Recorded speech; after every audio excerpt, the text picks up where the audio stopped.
আর একটা খুব কমন জিনিস যে স্যার ব্যবসা করো বলছেন, কিন্তু ক্যাপিটাল তো নেই। ক্যাপিটাল না থাকলে কি করে ব্যবসা করব? আমি বলি কি, এগুলোও খুব আদিকালের চিন্তা। আজকের দিনে ক্যাপিটাল বেশি, ব্যবসা কম। ক্যাপিটাল ঘুরে বেড়াচ্ছে। আমি তো লোকজনের জন্যই ক্যাপিটাল তুলি, তবে ইন্ডিয়াতে না, আমাকে অনুরোধ করবো না। আমি শুধুমাত্র ইউএসএতে এআই যেসব কোম্পানি তাদের জন্য ক্যাপিটাল তুলি, এবং amount is minimum 5 million plus. তো ঘটনাটা হচ্ছে, যেহেতু আমি নিজে এই স্টার্ট আপ ইনভেস্টমেন্ট ফিল্ডে বহুদিন ধরে আছি এবং এখন অনেক স্টার্ট আপের জন্য ক্যাপিটাল তুলি, একটা জিনিস বলছি কি, এক্সেস অফ ক্যাপিটাল আছে লোকের পকেটে।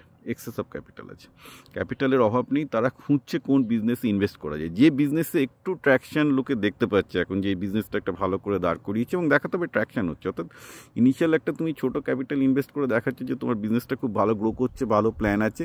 সঙ্গে সঙ্গে তুমি বিজনেস পার্টনার বা ক্যাপিটাল ইনফিউশন বা ক্যাপিটাল পার্টনার বা ভিসি পার্টনার, যাই বলো না কেন, প্রাইভেট ইকুইটি পার্টনার পেয়ে যাবে। It's not a big thing. কিন্তু মুশকিল হচ্ছে কি, আজকের দিনে বিজনেসে তোমার সবচেয়ে বড় ক্যাপিটাল হচ্ছে তোমার নিজের ইন্টেলেকচুয়াল ক্যাপিটাল, তোমার বিজনেস এক্সপিরিয়েন্স। এই জন্য আমি বলছি যে ধরো একটা তোমাকে কেউ যখন ক্যাপিটাল ইনভেস্ট করতে চায় তোমার কোম্পানিতে, সে দেখবে যে তুমি আগে দুটো স্টার্ট আপে ছিলে কি না।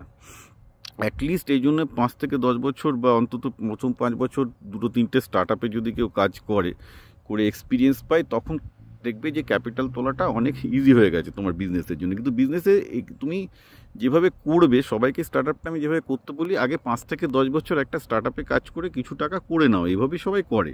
এবার সেই স্টার্ট আপটা সাকসেসফুল হলে ভালো, অনেক বেশি টাকা তো তোমার পকেটে থাকবে, তোমার ইনিশিয়াল অ্যাঞ্জেল ফান্ডিং যা থাকবে তোমার দরকারই হবে না ক্যাপিটাল। আর যদি স্টার্ট আপগুলো সাকসেসফুল না হয়, স্টার্ট আপের স্যালারি ভালো দেয়, সেখান থেকে টাকা জমাও এবং কিছু কিছু তৈরি করো। কিন্তু তোমার মেন ক্যাপিটাল হচ্ছে তোমার নলেজ, তোমার বিজনেস প্ল্যান, কী করে বিজনেস চালানো হয় সেটা, তুমি যেটা স্টার্ট আপে শিখেছো সেটা, এবং তুমি যে ইউনিকলি মাঠে গিয়ে ঘাটে গিয়ে তোমার ঘোরার অভ্যাস আছে, সেখান থেকে তুমি বিজনেস করতে পারছো সেটা। সুতরাং আজকের দিনের বিজনেসে যতগুলো ইন্ডিয়াতে এখন 60,000 মতো বড় লোক আছে, তার মধ্যে লাস্ট বড় লোক হয়েছে 20 থেকে 30,000 স্টার্ট আপে। এদের কেউ নিজেদের 1 পয়সা ক্যাপিটাল ইনভেস্ট করেনি। ইভেন তুমি এই যে সচিন বানসালের কথা বলছো যে ফ্লিপকার্টে করেছো, কি করেছো, চাকরি বাকরি ছেড়ে দিয়ে খুব বেশি হলে বোধহয় 1 থেকে 2 লাখ টাকা ইনভেস্ট করে নিজের কোম্পানিটা তৈরি করেছিল ফ্লিপকার্টটা।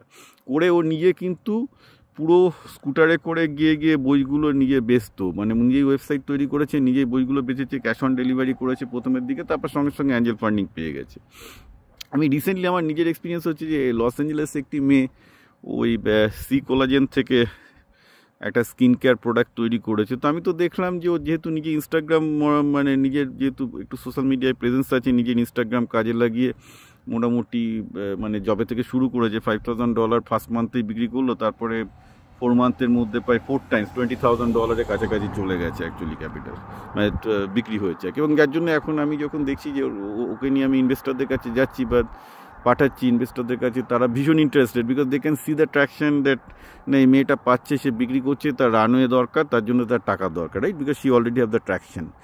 তো এই মেয়েটা কত টাকা খরচ করেছে, খুব বেশি হলে $20,000-25,000 মতো খরচ করেছে, উইচ ইজ নাথিং, যেটা ইন্ডিয়াতেও কেউ খরচ করতে পারে। এটা তো আমি ইউএসের কথা বলছি।